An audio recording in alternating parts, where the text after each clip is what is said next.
So hello everyone, आगे discussion को हम लोग कंटिन्यू करते हैं। दोस्तों चैप्टर 8 में आप जो क्लास 8 है जो तमिलनाडु की, वहाँ पर आप लोगों ने एक चैप्टर मेरे साथ करा था जो कि लिंक था इसी चीज़ से, वेदर एंड क्लाइमेट। और वहाँ पर हमने बहुत अच्छे से डिफरेंसेस को भी जाना था कि वेदर एंड क्लाइमेट के अंदर क्या डिफरेंस होता है। तो देखो, वेदर और क्लाइमेट ये दो ऐसी टर्म्स हैं जो कि रिलेटेड है एटमॉस्फेरिक कंडीशंस के साथ। वेदर जो है वो क्या डिनोट करता है कि एटमॉस्फेयर कैसा बिहेव कर रहा है हर एक दिन। तो क्या इससे ये डिराइव कर सकते हैं हम लोग कि वेदर एक बेसिकली शॉर्ट टर्म फिनोमेना को दर्शाता है, ये शॉर्ट टर्म ड्यूरेशन की बात होती है, ठीक है। और जबकि जो क्लाइमेट है वो ये दिखाता है कि लंबे समय के लिए एक पर्टिकुलर प्लेस का जो वेदर है वो ऑन एन एवरेज कैसा रहता है, मतलब किस हद तक वो कितनी ऊपर जाता है, किस हद तक वो कितनी नीचे आता है। जैसे कश्मीर में कभी धूप निकलती है,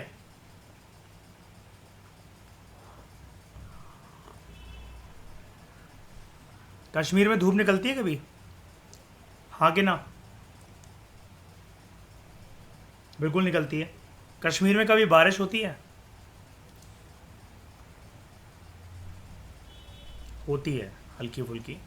अब वो बारिश इन द फॉर्म ऑफ, मैंने बताया था आपको जब मेरे साथ क्लाइमेटोलॉजी पढ़ा करो, तो वो बारिश को पानी वाला इमेजिन बारिश मत करा करो, प्रेसिपिटेशन तो होती है ना। लेकिन आप इसके बेसिस पर मुझे ये बता रहे हो कि कश्मीर में प्रेसिपिटेशन भी होती है सर, और कश्मीर में सनरेज भी आती हैं, ठीक है, धूप भी निकलती है। लेकिन फिर भी आपको क्या लगता है कि वहाँ का क्लाइमेट कैसा है? कोल्ड है लंबे समय के लिए, यानी कि वहाँ की वेदर कंडीशंस जो होती हैं 365 डेज में से मेजॉरिटी ऑफ द डेज कैसे होते हैं? ठंडे। और प्रेसिपिटेशन वहाँ पर किस फॉर्म में गिरती है ज़्यादातर? स्नो। कन्याकुमारी में गिरती है कभी स्नो?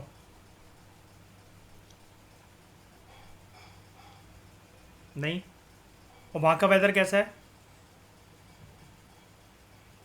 एवरेज वेदर लंबे समय के लिए। क्लाइमेट कैसा है वहाँ का? हॉट एंड ह्यूमिड कह सकते हैं। तो यानी कि इसके बेसिस पर हम ये भी कह सकते हैं कि वेदर जो है एक वो शॉर्ट टर्म फिनोमेना है, जबकि जो क्लाइमेट है वो क्या है? लॉन्ग टर्म फिनोमेना, ठीक है। अब यहाँ पर आपसे एक चीज़ बोली हुई है राइटर ने, जैसा कि मैंने अभी आपको प्रीवियस लेक्चर में बताई दिया था कि ट्रोपोस्फियर को क्यों हम लोग वेदर मेकिंग लेयर कहते हैं, क्योंकि एटमॉस्फेयर की जो सबसे मोटी लेयर होती है वो कहाँ एग्जिस्ट करती है? ट्रोपोस्फियर में। इवन जो क्लाउड्स होते हैं वो सबसे ज़्यादा कौन सी लेयर में होते हैं?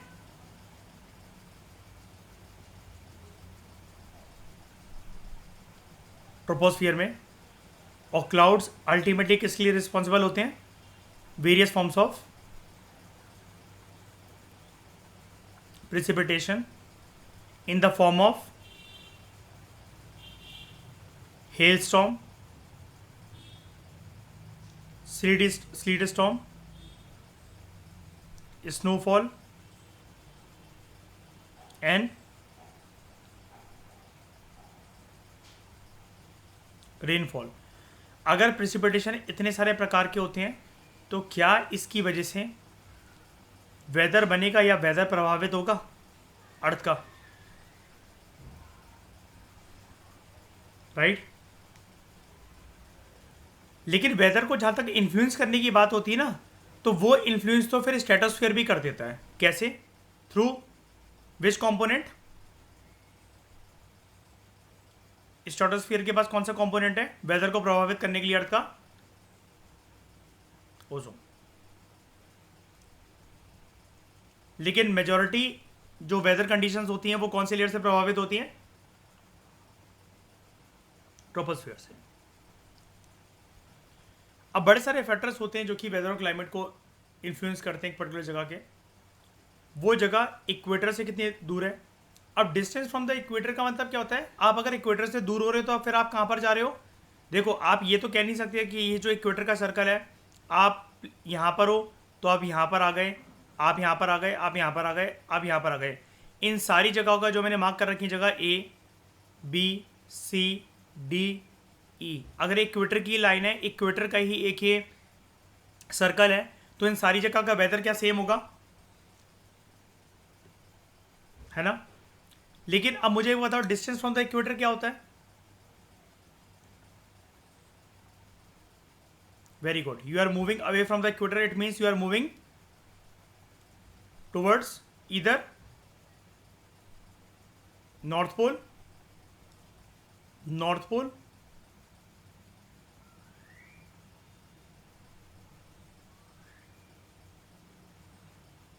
या साउथ पोल। एल्टीट्यूड, एल्टीट्यूड का मतलब क्या है,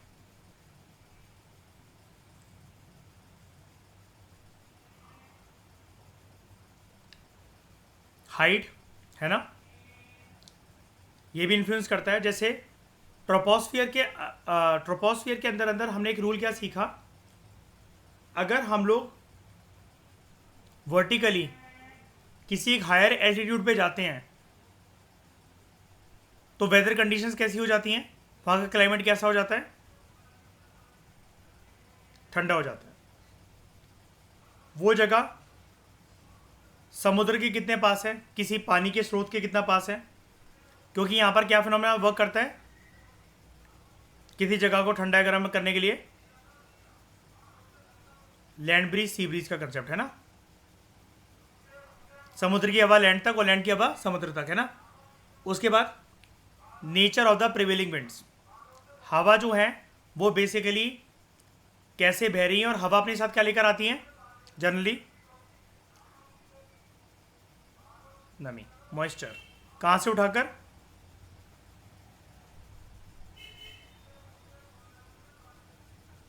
वाटर बॉडी से, और फिर वो आकर वहां पर क्या करवाती हैं कभी कभार, प्रेसिपिटेशन। जनरली देखो हवाएं अगर नीचे से ही समुद्र से पानी उठा रही हैं तो वो बारिश ही करवाएंगी, है ना। उसके बाद माउंटेन बैरियर, याद है ओरोग्राफिक रेनफॉल, माउंटेन का एक साइड सूखा पड़ जाता है, दूसरा साइड गीला हो जाता है, हवा यहाँ से मॉइस्चर उठाती हैं, इस जगह पर गिराती हैं पानी को, ये जगह जो होती है वो हमेशा ग्रीन होती है, ये ड्राई होती है, होता है ऐसा। उसके बाद क्लाउड कवर,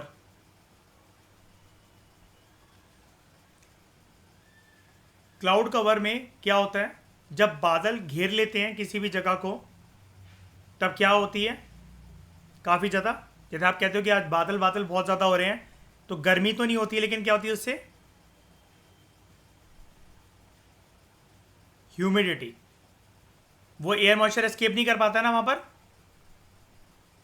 ठीक है। ओशन करेंट्स, इसकी वजह से किसी कोई भी जगह जो होती है वो ठंडी या गर्म हो पाती है, क्यों, because there are two types of currents in the world, warm current और कोल्ड करंट। उसके बाद नेचुरल वेजिटेशन, जिन एरियाज में, ये तो आपको पता ही होगा, ग्रीन कवर ज़्यादा होता है, जहाँ फॉरेस्ट हैं, पेड़ पौधे बहुत लगे हुए हैं, वो रीजन जनरली कैसे होते हैं,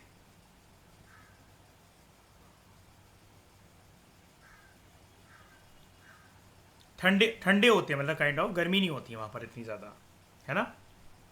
और फॉरेस्ट कवर अगर हद से ज़्यादा पूरे के पूरे एक स्टेट में काफ़ी एक बड़ा एरिया कवर कर रहा है, तब मयूर वहाँ पर हम कह सकते हैं कि वो एक कारण बनेंगे बारिश करवाने का, राइट, ठीक है। उसके बाद डिस्टेंस फ्रॉम द इक्वेटर, सूरज की जो किरणें हैं, अब हम एक एक इन सारे फैक्टर्स को डिटेल में समझेंगे। सूरज की जो किरणें हैं they fall vertically on the equator, कैसे,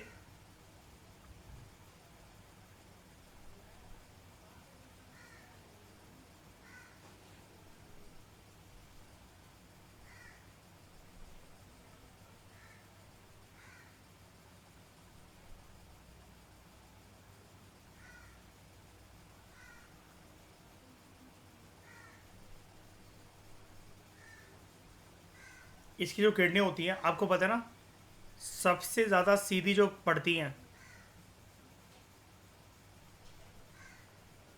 वो इक्वेटर पे पड़ती हैं। और इक्वेटर की एक लाइन बना देता हूँ मैं आपके लिए, थोड़ी सी थिक कर देते हैं इसको, और इसका कलर ले लेते हैं, ब्राउन कलर ले लेते हैं, और इसको लिख देते हैं, ये हमारा हो जाएगा 0 डिग्री, 0 डिग्री का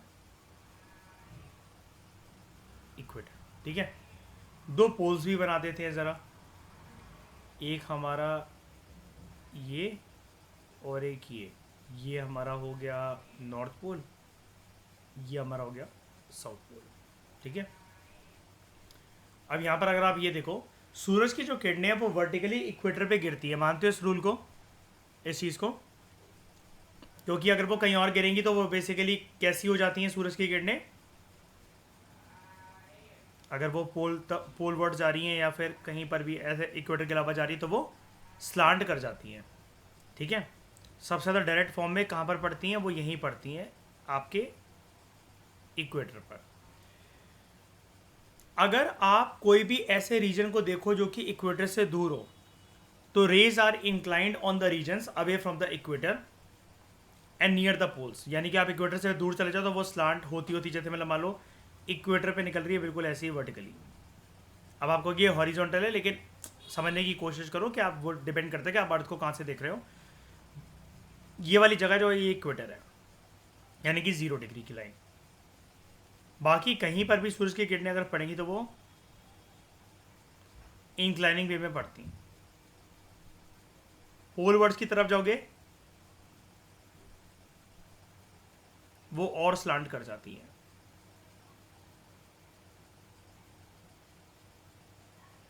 नॉर्थ पोल, साउथ पोल। ठीक है, ये रूल हमें पता है 6 क्लास की एनसीईआरटी से, बहुत अच्छे से पता है हमें, ये रूल है ना।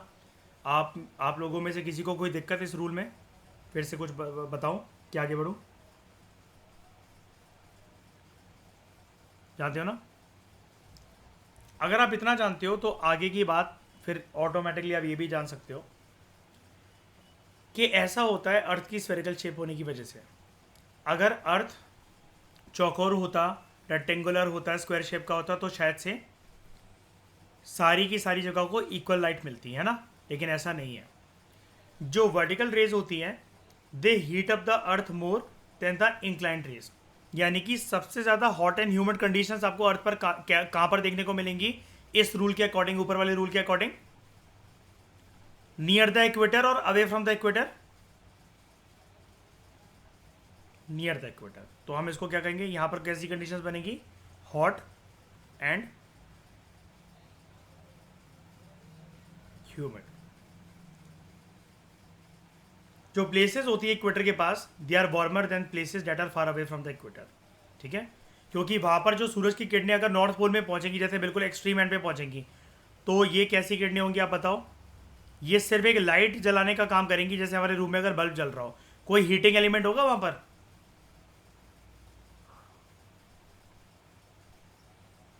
नहीं ना। सर्दियों में एक आग जो है वो किसी एक जगह पर जल रही है, लोग पास में बैठकर उस आग को जो ताप रहे हैं उनको तो गर्माहट फील हो रही है। हम अगर उसको दूर से देख रहे हैं, हमारे लिए वो सिर्फ क्या है, हमारे लिए बेस में वो सिर्फ एक रोशनी है ना, जो कि हमें दूर से जलती हुई दिख रही है।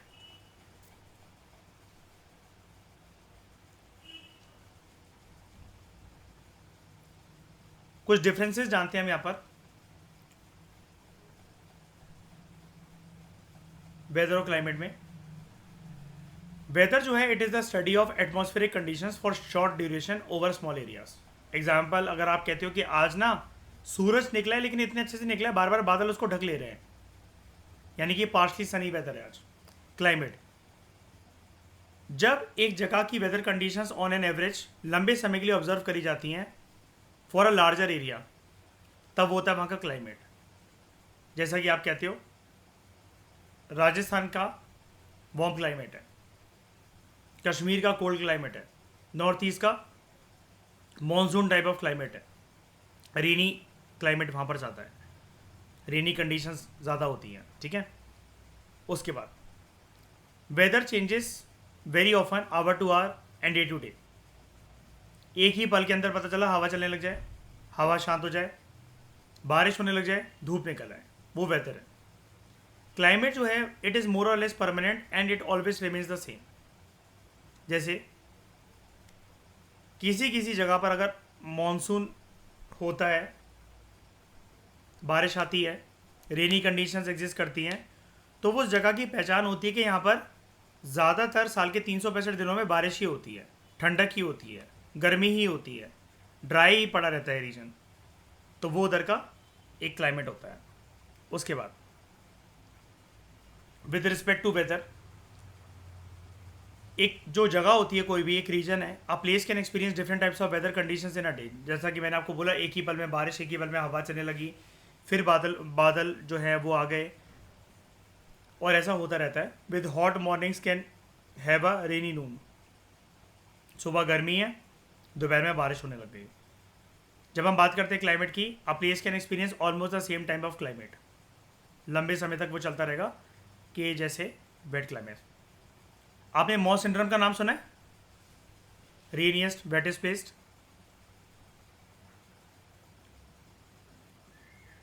ज़्यादातर बारिश होती रहती है ना। अब पहाड़ों पे, हिमाचल वगैरह पे ठकुराइन, इंफ्रास्ट्रक्चर वगैरह इतना अच्छे से बन नहीं सकता ना, बहुत ज़्यादातर रेनी कंडीशन है ना, और उसकी वजह से फिर डिज़ास्टर मैनेजमेंट की तरफ भी काफ़ी ज़्यादा ध्यान देना पड़ता है, क्योंकि वो उस जगह की पहचान है, लैंडस्लाइड्स करवा देती हैं रेनफॉल। तो weather data is collected every day in observatories. Climate जो है it is a average of weather data. जैसा कि अगर आप देखते हो, मौसम विभाग जो होता है, तो शाम को न्यूज़ चैनल पर या दिन में न्यूज़ चैनल पर आपको क्या देखने को मिलती है? वेदर रिपोर्ट या climate report? Weather report. Climate report जारी होती है लंबे समय के लिए, है ना, लॉन्ग ड्यूरेशन के लिए।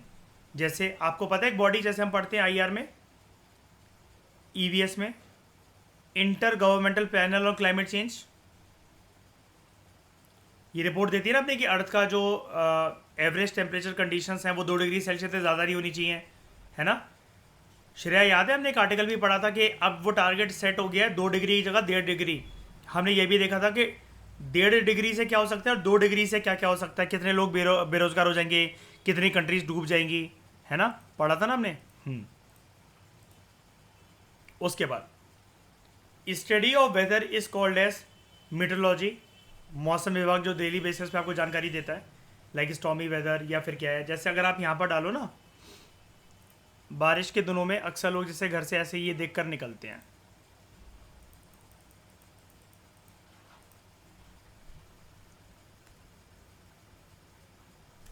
सिंपली आप डालो दिल्ली वेदर, ये क्या दिखा रहा है? मैक्सिमम मिनिमम टेम्परेचर, और अभी बारिश के कोई आसार नहीं है, और सारे के सारे जो है क्या कहते हैं, सनी डेज ही दिख रहे हैं सारे के सारे हमें, है ना। ट्यूसडे को इतना रहेगा 36 डिग्री सेल्सियस, और इस हफ्ते गर्मी ही रहने वाली है, 38 डिग्री ऐसे ही ये चलता जाएगा, 37 डिग्री। यानी कि यहाँ पर भी अगले मंडे तक भी कोई राहत नहीं है। ऐसे ही अगर आप यहाँ पर डालो कोई भी एक जगह, जैसे आपने डाला गुरुग्राम वेदर, ठीक है, ऑलमोस्ट वो क्योंकि एनसीआर के अंदर ही है, ऑलमोस्ट सबका वेदर सेम ही होता है, तो आपको यही 37 डिग्री 38 डिग्री, अगले मंडे तक 38 डिग्री, मतलब बढ़े गई। आज अगर 34 डिग्री जा रहा है, अगले मंडे 4 डिग्री और बढ़ने वाला है, ठीक है। Study of climate is called as climatology. अब ये वाली बात आप गूगल पे डाल के नहीं देख सकते कि यहाँ पर अगर आप ऐसे डालोगे दिल्ली क्लाइमेट, तो अब वो थोड़ा सा लंबे समय के लिए बढ़ गया, देख रहे हो ठकुराइन, अगस्त, सितंबर, अक्टूबर, नवंबर, है ना। क्या बता रहा है? वेदर का एवरेजेस देख रहे हो कि जनवरी से लेकर दिसंबर तक, अभी हम अगस्त में, अभी ये क्लाइमेट जो है, क्लाइमेट के अंदर वेदर कंडीशंस इतनी बढ़ चुकी हैं, 8 degree, 11 degree, 16 degree, 23 degree, 27 degree, 28 degree, 28 degree, ये ऑन एन एवरेज का है। हाई लगा चुका है 35 का, लो लगा चुका है 28 का। इस मंथ 34 27 के बीच में हाई लो चल रहा है। मयूर, पता है इस वेदर फोरकास्टिंग के ऊपर भी ट्रेडिंग होती है।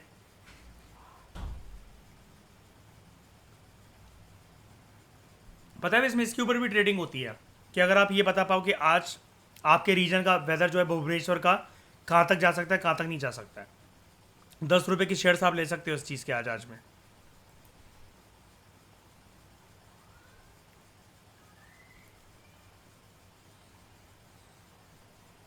उसके बाद एल्टीट्यूड, दूसरा फैक्टर करते हैं हम लोग यहाँ पर। एल्टीट्यूड जो मैं आपको बता रहा था, ये पहले मुझे बताओ ये सारी चीज़ें अच्छे से समझ में आ गई। वेदर क्लाइमेट के बीच में डिफरेंस और डिस्टेंस फ्रॉम द इक्वेटर वाली जो हम फैक्टर्स बात कर रहे थे, पहला फैक्टर हमने डिस्कस कर लिया, बीच में वो टेबल आ गया था। कोई दिक्कत किसी को कुछ भी समझना है, कोई कंसेप्ट ऐसा जो सर के ऊपर से चला गया हो? ठीक है। Altitude, height. एल्टीट्यूड का मतलब होता है हाइट अबव मीन सी लेवल। सी लेवल कितनी हाइट का माना जाता है ज्योग्राफी के अंदर? कितने मीटर? 0 मीटर। यानी कि ज्योग्राफी में हम अर्थ पर कोई भी चीज़ कहीं से भी देखना स्टार्ट करते हैं वो 0 देखना स्टार्ट करते हैं। तो श्रेया, हम लोग क्या इंडिया में ही 0 देखेंगे? अगर हम ऑस्ट्रेलिया के अंदर भी किसी चीज़ की हाइट देख रहे हैं तो हम 0 देखेंगे, अमेरिका के अंदर, ब्राज़ील के अंदर, कनाडा के अंदर, या फिर ये दिल्ली की या फिर इंडिया की ही बात हो रही है कि वहाँ से देखना है हमें?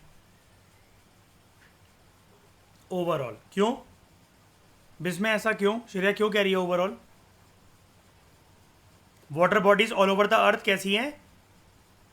एक समान लेवल की हैं, because sea level does not change. शाबाश श्रेया, सी लेवल चेंज नहीं होता, ठीक है। लेकिन क्या टोपोग्राफी चेंज होती है लैंड की? क्या सारे प्लेट्यू सेम हाइट के हैं? सारे माउंटेन सेम हाइट के हैं? सारे प्लेन रीजन्स पूरी दुनिया के सेम हाइट के हैं? नहीं। तो ज़रा इसी के साथ मुझे फटाफट बता भी दो, प्लेन्स मैक्सिमम कितने मीटर तक के माने जाते हैं? 200। 200 से 600 तक क्या होता है? Hills and plateaus. डिफरेंस क्या होता है? दोनों एक समान लेवल के ही होते हैं, बस उनका जो टॉप होता है अगर वो फ्लैट है तो उसको आप क्या कहोगे? प्लेट्यू। और अगर वो कोनिकल है तो हिल। 600 मीटर से ऊपर निकल जाओ, क्या देखने को मिलेगा? माउंटेन। माउंटेन्स की अगर चेन है तो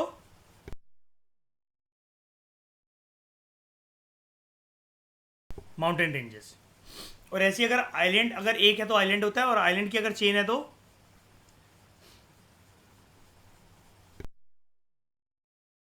आर्कीपेलागो। Very good. तो जो टेम्परेचर होता है it decreases at a rate of 6.5 degree Celsius पर किलोमीटर ऑफ हाइट। लेकिन ऐसा कहां पर होता है? ऐसा कौन सी लेयर में होता है? ट्रोपोस्फियर में। ट्रोपोस्फियर के बाद जब हम स्ट्रेटोस्फियर में जाते हैं, जब हाइट बढ़ती चलेगी तो टेम्परेचर के साथ क्या होगा?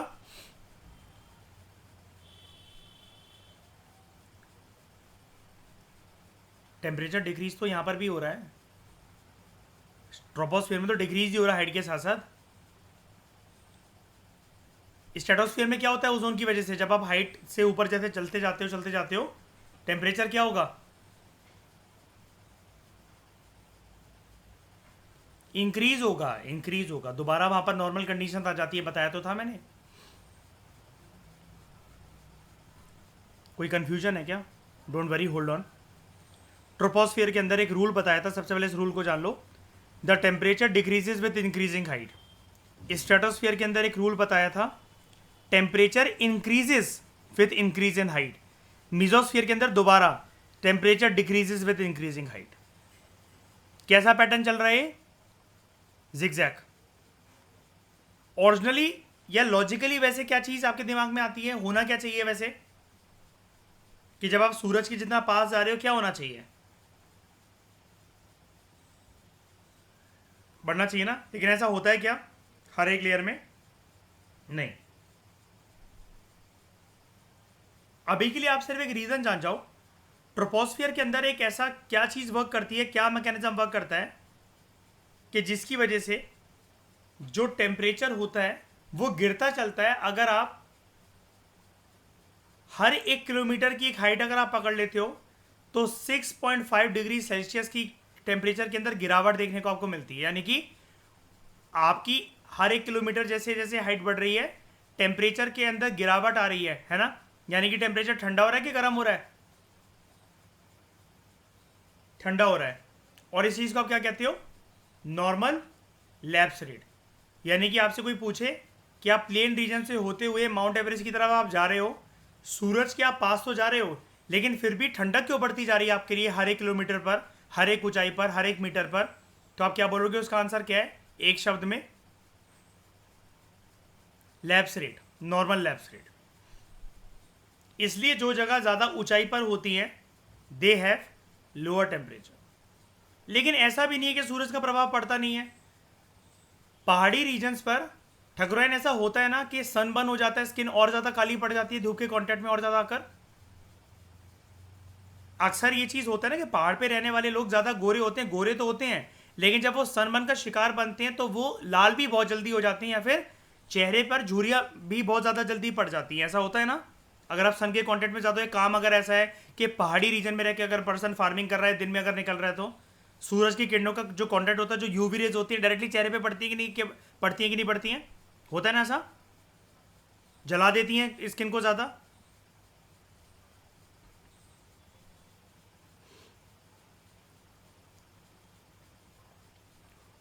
उसके बाद तीसरा फैक्टर, नियरनेस टू द सी।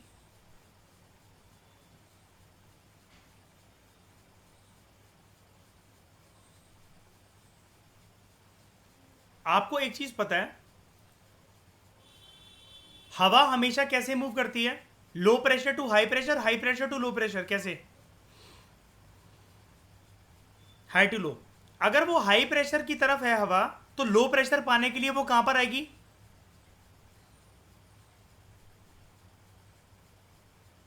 हवा हाई प्रेशर की है तो मैं ऐसा बोल दूं, एक अगर आपको समझाने के लिए, उसका हवा का एयर मास भारी है,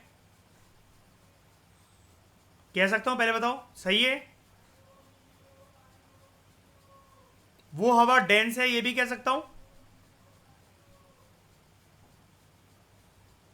इससे एक चीज ये डिराइव कर सकता हूं, वजन ज्यादा है हवा के अंदर अभी। लास्ट चीज, अगर इतना कुछ है हवा के अंदर तो इट विल सिंक डाउन, होगा ऐसा।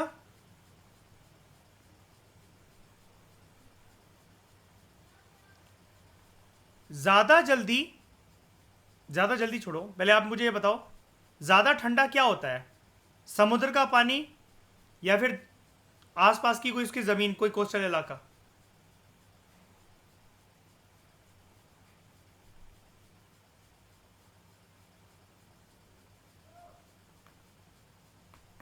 पानी होता है ना। डेंस एयर क्या करती है मयूर, सी की तरफ आ जाती है, इसके ऊपर से बहने लगती है।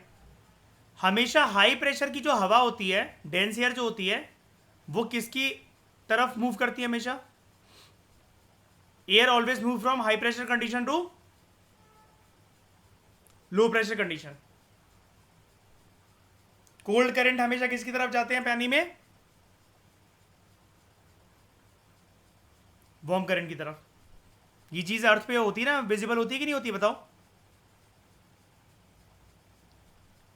तो दिन के समय में क्या होता है, हाई प्रेशर की जो हवा होती है, तो समुद्र से बहने वाली ये जो हवा होती है लैंड की तरफ जाती है। लैंड गर्म है, लो प्रेशर कंडीशन है, वो हवा को कैसे उठाएगा, ऊपर उठाएगा, है ना, उठाएगा। तो लो स्पेसिफिक हीट कैपेसिटी का फिनोमेना यहां पर होता है, टेम्परेचर इंक्रीजेस फास्टर। किसका टेम्परेचर यहां पर फास्टर इंक्रीज होता है, पानी का या फिर लैंड का, दिन के टाइम पर लैंड का। ऐसा पता है क्यों होता है, क्योंकि यहां पर जो ठंडी हवाएं अगर श्रेया आने की कोशिश कर भी रही है ना, जमीन इतनी गर्म है कि उन ठंडी हवा को कैसा बना दे रही है, गर्म हवा। और आपको पता है गर्म हवा या डेंस, ये जो लाइट एयर होती है, हॉट एयर होती है, इट ऑलवेज राइजेज अपवर्ड, तो वो टिक ही नहीं पा रहा है। जैसे जब शाम को पूरी हीट खत्म हो जाती है, अक्सर आपने देखा होगा ना, वरांडे में या कहीं पर भी बालकनी में हम लोग पानी खींचते हैं, ताकि वो हीट निकल जाए वहाँ की। मयूर करते ना था, छत धो देते हैं कई लोग, मतलब बहुत ज़्यादा जब मतलब मई जून जुलाई के महीने चल रहे होते हैं, 5:30-6 बजे छत धो दी। शाम को अगर मोटर चल रही है, समर सीवर चल रहा है, एक छत पे भी फटाफट से टंकी से पानी डाल दी ताकि वो हीट जो है वो फटाफट निकल जाए, ठंडी हो जाती है छत फिर बैठने के लिए। गाँव में भी लोग ऐसे ही करते हैं कि पानी खींच देते हैं वरांडे में, आंगन में करते हैं ऐसा। अब वो चीज़ क्या दिखाता है एक तरीके से कि गर्मी इतनी है, वो भाप की तरह मतलब पानी जल्दी सूख जाता है ना। वहां पर वाइपर का मानना पड़ता है मयूर। गर्मियों में अगर मई जून के महीने में अगर छत पे अगर पानी डाल रहे हो, आधे घंटे के बाद आओ गायब ना वो पानी पूरे का पूरा। ये चीज क्या प्रूव करता है कि अगर ठंडी हवा दिन के समय में समुद्र से आ भी रही है, वो धरती को ठंडा क्यों नहीं कर पा रही है, आसपास के लैंड को ठंडा क्यों नहीं कर पा रही है? क्योंकि वो गर्म है, गर्म तवे की तरह है। और गर्म तवे पे आप ठंडे से ठंडा पानी डाल दो, बर्फ डाल दो, वो एक आवाज निकलती है और उसके बाद वो इवेपोरेट हो जाता है। ऐसे ही होता है।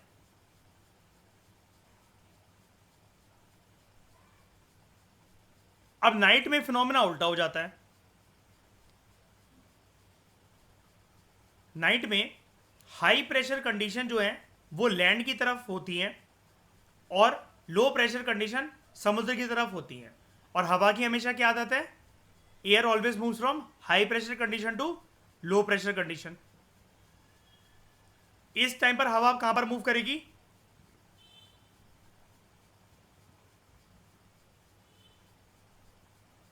समुद्र की तरफ, पानी की तरफ।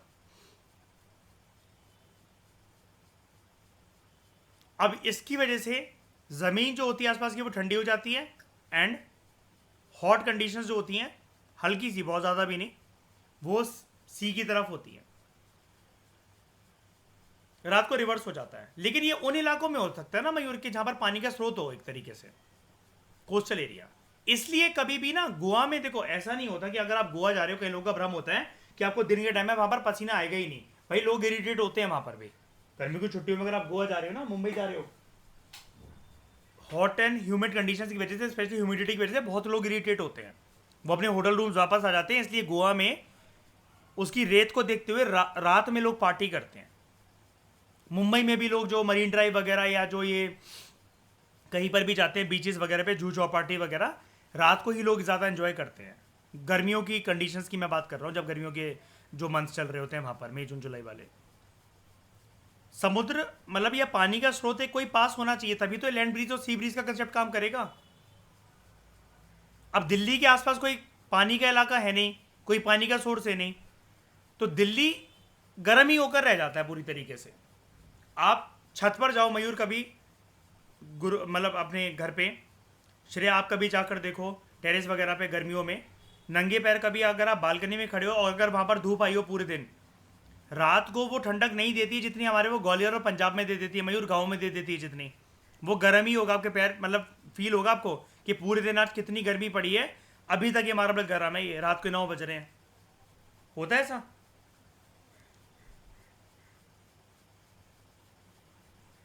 और वहीं पर अगर आप किसी दिन शाम को पानी डाल देना वहाँ पर 6-6:30 बजे, तो फिर आपको वो मार्बल या फिर जो अपना जो भी छत है, जो फ्लोर है, वो आपको गर्म नहीं लगेगा।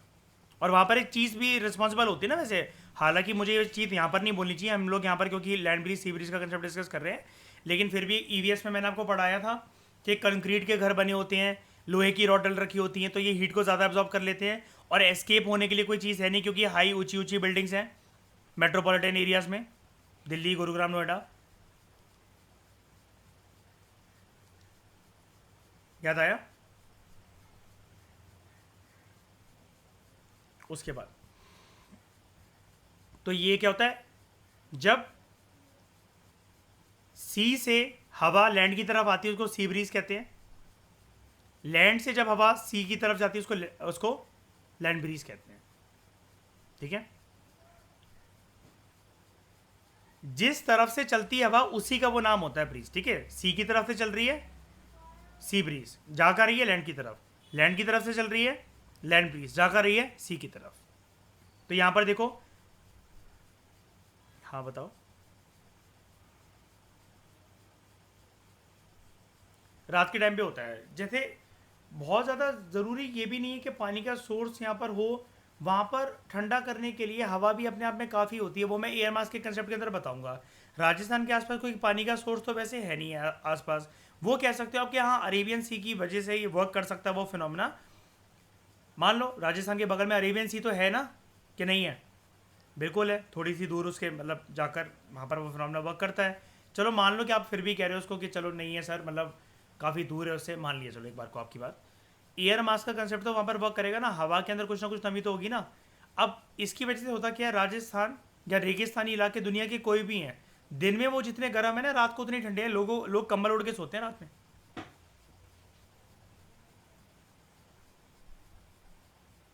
और दिन के समय में वो क्या करते हैं, सर पर, ताकि वो हीट जो है हावी ना हो, लू ना लगे पर्सनस को, गर्म हवाएं जो चलती हैं, तो वो एक पगड़ी टाइप वो पहन लेते हैं हीट से प्रोटेक्ट होने के लिए, है ना। उसके बाद एक जगह का जो क्लाइमेट होता है, it varies according to its nearest to the sea, कि वो पानी के सोर्स के, समुद्र के सोर्स के कितना पास है। जो जगह कोस्टल इलाके के पास होती है, they experience equitable climate due to the influence of the winds from the sea. पूरे साल वहां पर सदा बाहर एक जैसा मौसम रहता है ऑलमोस्ट। जो प्लेसेस अंदरूनी इलाके में लोकेट होती हैं, समुद्री समुद्री इलाकों से काफ़ी दूर, लाइक दिल्ली, गुरुग्राम, नोएडा, या कोई भी लैंडलॉक्ड ऐसे कोई रीजन्स हैं, it does not experience the moderating influence of the sea, and such places generally experience continental type of climate, यानी कि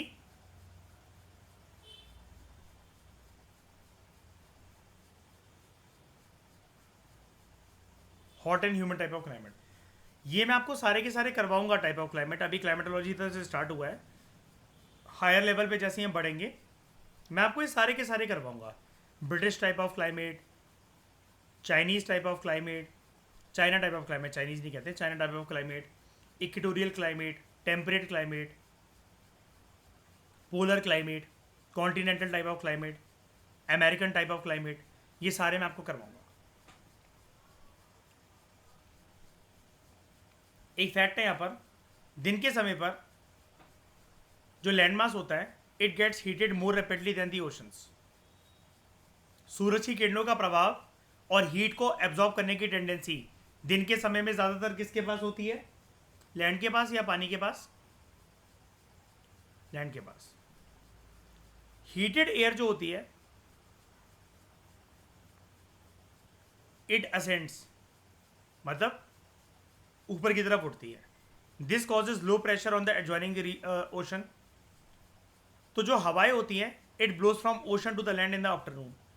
this is called sea breeze. Sea breeze जो होता है phenomena, it helps in reducing the temperature of the coastal region, specially during the summer season. यानी कि वो regions और भी गर्म हो सकते थे मयूर, अगर सी ब्रीज वहां पर वर्क नहीं कर रहा होता। इसको देखकर, इसको पढ़कर ये चीज़ पता लगती है हमें। नाइट के समय में सब कुछ उल्टा हो जाता है, ज़मीन जो होती है वो ठंडी होने लग जाती है ज़्यादा तेज़ी से एज़ कम्पेयर टू ओशन या एज़ कम्पेयर टू सी। अब ठंडी हवा जो होती है, इट सिंक्स, मैंने जैसा कि आपको बताया, देखो डेंस होती है, वजन ज़्यादा होता है, sink down, and it forms high pressure condition. जहाँ पर भी ठंडी हवा और वो भारी हवा, आप हमेशा मान के चलना, ये थंब रूल है, ये फैक्ट है कि वहाँ पर कैसी प्रेशर कंडीशन होंगी, ठंडी हवा और भारी हवा है, अगर वो हाई प्रेशर कंडीशन, वो नीचे की तरफ आएगी ना भाई, मतलब भारी हवा है, ठंडी हवा है, तभी तो उसमें दम है। जैसे जो कोल्ड ओशन करंट होता है, या वाटर का अगर, या हवा का एक कोल्ड मास होता है अगर, वैसे तो मास का कंसेप्ट हम लोग एयर के कंटेक्स्ट में बोलते हैं, लेकिन ये कहां पर सिंक डाउन करता है बताओ? नीचे की तरफ ना।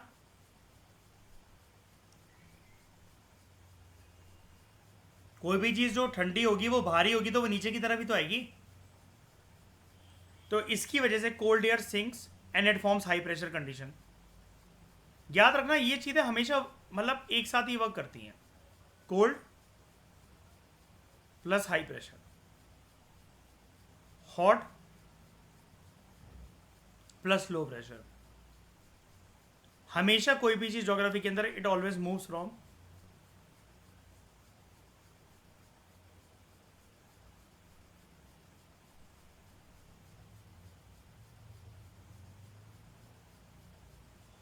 High pressure to low pressure.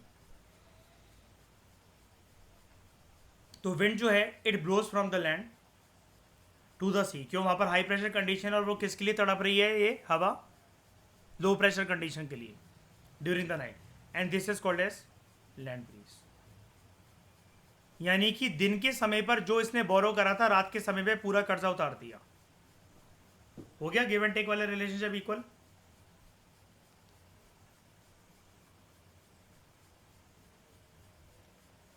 कोई दिक्कत यहां तक?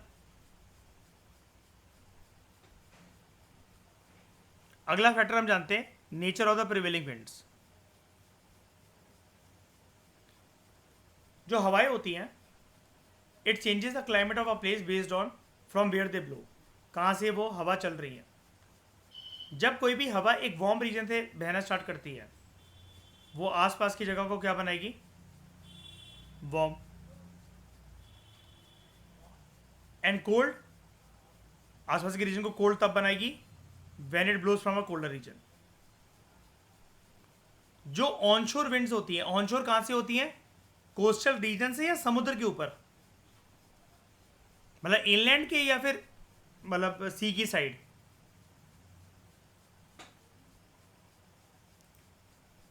इनलैंड। ऑनशोर मतलब you are on the shore, you are on the coastal मयूर, जगह पर हो गया है ना, सतह है वहां पर, लैंड है। ऑनशोर विंड जो है it cause rainfall making the place cool, whereas offshore winds they bring dry weather। अब ऑनशोर विंड्स ऐसा क्यों कर पाती हैं? समुद्र से, क्योंकि वो बहते बहते ऊपर, सॉरी उसके ऊपर से चलते चलते मॉइस्चर पिक करते करते वो लैंड की तरफ आ रही है मयूर। इसलिए कंफ्यूज मत होना, आपको लगा होगा सर ये ऑनशोर विंड्स और ये मतलब बारिश करवा रही है, ऑफशोर विंड जो कि समुद्र के ऊपर बह रही है वो ड्राई वेदर क्यों? अरे वो इसलिए ये इनकमिंग होती है, वो आउटगोइंग होती है। जब वो समुद्र के ऊपर बह रही है तो वो मॉइस्चर पिक कर रही है ना वहां पर। जब वो लौट कर आएगी, जब वो ऑनशोर बनेगी, तब एक जगह पर बारिश करवाएगी। मॉइस्चर लेकर तो आने तो दो पहले उसको। तभी तो कॉन्टिनेंट्स में आपने एक रूल सीखा था ज्योग्राफी में, दुनिया के कौन सी साइड पर हमेशा डेजर्ट रीजन आपको देखने को मिलते हैं कि मॉइस्चर वहां से पिक हो जाता है लेकिन वहां बारिश नहीं हो पाती है और फिर दूसरी साइड पर हो जाती है? West side.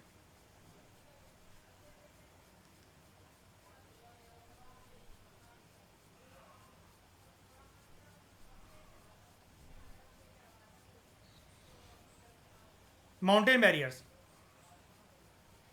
The location of a mountains influence the climate of a place. इसका तो आप एक छोटा सा रीजन ये जान लो, अगर हिमालयाज नहीं होते northern most side of India पे एज अ बैरियर, तो इंडिया कैसा होता? अगर हिमालयाज को सारा काट दिया जाए, हटा दिया जाए, इंडिया कैसा बन जाएगा? कोल्ड कंट्री बन जाएगा, बिल्कुल रशिया जैसे हालात हो जाएंगे। जितनी गर्मी पड़ती है फिर पड़ेगी हिंदुस्तान में? नहीं। ये तो मैंने बता दिया बहुत बड़े माउंटेन चेन के बारे में। तो माउंटेन चेन्स जो होती हैं they act as natural barrier for the wind.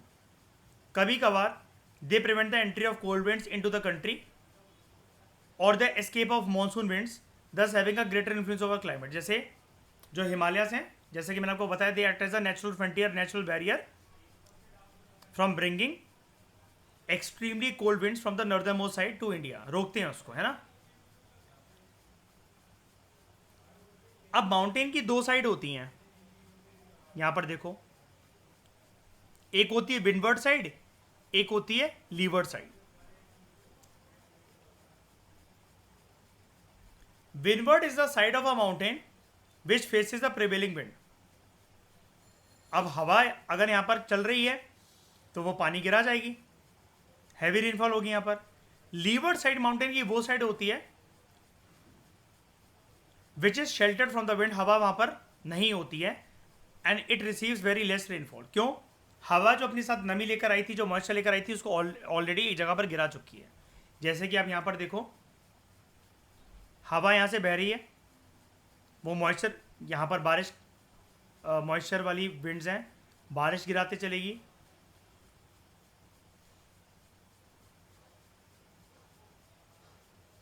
तो इट इज वेट साइड। अब दूसरी जगह पर जब वो जाएगी, एक उसकी कैरिंग कैपेसिटी है कि नहीं बारिश करवाने की, पानी गिराने की, है ना, तो दूसरी होती लीवर साइड। मैं आपको एक चीज बताऊं बहुत बढ़िया, कोई भी माउंटेन जो होता है ना, हमेशा उसकी दो साइड होती हैं। आप कोई भी पहाड़ पे अगर जाओ जहां पर आपको ये दिख रहा है ड्राई है, तो जर्नली 99% टाइम्स वहां पर एक रूल होगा कि उसकी कोई ना कोई साइड में आपको लश ग्रीन वेजिटेशन भी देखने को मिलेगी। अगर वो स्पेशली ऐसी जगह से प्रभावित है, ऐसी जगह से टकराता है जहां पर कोई समुद्र हो पास में, और वो हवाएं वहां से चल के समुद्र से मॉइस्चर को लेकर आ रही हैं और माउंटेन पर गिरा रही है, तो समझ जाना अगर एक साइड उसकी सूखी है तो दूसरी साइड गीली पक्का होगी।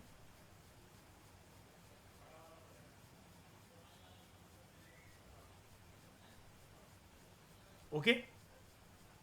उसके बाद क्लाउड कवर। जो क्लाउड्स हैं they reflect a large amount of radiation from the sun, आने से रोकते हैं, and this prevent the entry of heat to the earth surface. तो ऐसे एरियाज जहां पर क्लाउडलेस स्काई होते हैं, मतलब बादल नहीं बनते इतने ज़्यादा, लाइक डेजर्ट्स, टेम्परेचर ऐसे रीजन में it is generally very high, और जहां पर बादल बहुत ज़्यादा होते हैं द टेम्परेचर इज लो। इसलिए तो वो सूरज की किरणें आने की कोशिश कर रही होती हैं, बादल ढक रखे हैं, आसमान काला हो रखा है, क्लाउडी क्लाउडी हो रखा है।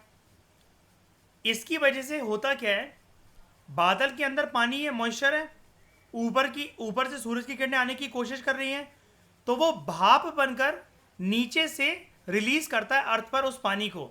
इसलिए कंडीशन कैसी हो जाती है, हॉट नहीं होती उस टाइम पर जब बादल बहुत ज्यादा बनते हैं, कैसी हो जाती है, ह्यूमिड। आपको बिना बात के पसीना आता रहता है बहुत ज्यादा उस दिन, जिस दिन बादल बादल वाली चीज होती है, क्योंकि बादल जब बनते हैं ना तो हवाएं इतनी ज्यादा नहीं चलती हैं।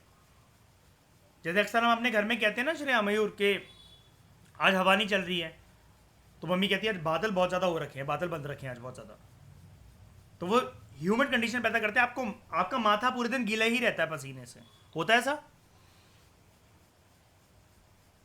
उसके बाद ocean currents, warm ocean current जो हैं ये आसपास के कोस्टल एरियाज का टेम्परेचर को बढ़ा देते हैं, गर्मी ला देते हैं वहां पर, while cold currents it lowers the temperature of a place.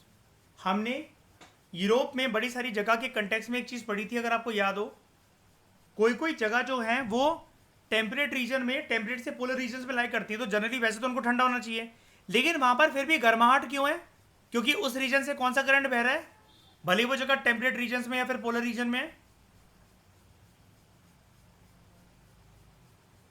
उनके कुछ इलाके गर्मी वाले क्यों हैं, क्योंकि वहां से वार्म करंट पास हो रहा है मयूर, तो वो गर्मी लेकर आ रहा है। जहां पर वार्म करंट और कोल्ड करंट टकराते हैं तो पानी के अंदर कैसी कंडीशंस बन जाती हैं,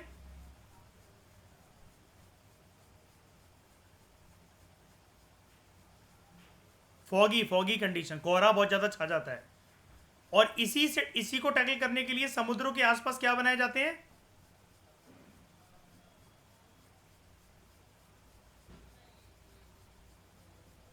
शिप्स की नेविगेशन प्रॉपर तरीके से हो सके, लाइट हाउसेस। मैंने आपको एक चीज बताई थी, ये चैप्टर सेम वही चैप्टर है जो हम 8th क्लास की तमिलनाडु में पढ़ चुके हैं, बिल्कुल इसके अंदर कोई शब्द भी इधर का उधर नहीं है, लेकिन फिर भी चलो एक बार दे रखा है। कुछ कुछ चीज़ें जैसे नहीं मिली हमें, इनसाइड मिली, वो चीज़ ठीक है, वहाँ ज़्यादा डिटेल में दे रखा है, इसने फिर भी कुछ चीज़ों में अपनी मेहनत बचा ली, कोई बात नहीं। लेकिन लाइट हाउस वाली चीज़ मैंने आपको बताई थी कि इसको ज़रूर लिखना है, बुक्स आपको नहीं बताती हैं।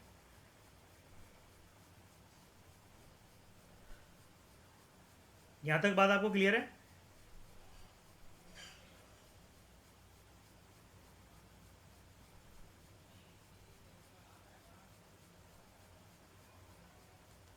बात क्लियर है यहाँ तक? उसके बाद नेचुरल वेजिटेशन, जो पेड़ होते हैं they release water vapour into the air making it cool. अब समझ गए, जहां पर वेजिटेशन बहुत ज़्यादा होती है तो वो एरिया ठंडे के होते हैं, सिंपल रीजन, वो वाटर वेपर रिलीज करते हैं। तो जो फॉरेस्ट एरियाज होते हैं they have lower range of temperature, यानी कि वहां पर टेम्परेचर एक हद से ज़्यादा बढ़ता नहीं है, कम ही रहता है, ठंडा ही रहते हैं वो regions throughout the year, in contrast to non forested region. Amazon rain forest ज़्यादा ठंडे या राजस्थान ज़्यादा ठंडा?